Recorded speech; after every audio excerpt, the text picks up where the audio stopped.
যে মানুষটি সারা জীবন পাশে থাকবে বলে কথা দেয় সেই মানুষটাই সবার আগে বদলে যায়। বেশি মানুষের সাথে মিশলে কি ক্ষতি হয় জানেন? তা হলো আপনার ব্যক্তিত্ব চলে যেতে পারে। এখনকার সমাজটা এতটা সুবিধার না। মনে জায়গা করতে লম্বা সময় লাগলেও মন থেকে উঠে যেতে লাগে কয়েকটা মিনিট লাগে।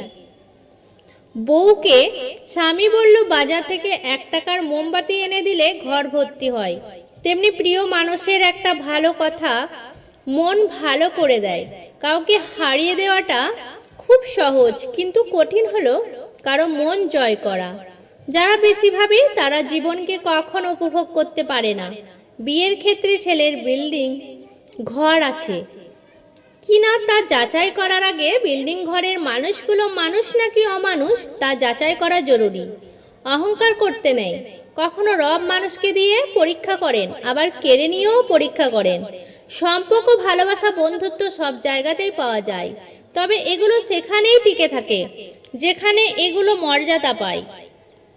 শুধুমাত্র মা চায় তার সন্তান সারা জীবন সুখে থাকুক, কিন্তু সবকিছু দিয়ে নিজেকে সুন্দর করে সাজানো সত্ত্বেও যদি মন আর চরিত্র সুন্দর না হয়, তাহলে সব সুন্দরতা মূল্যহীন।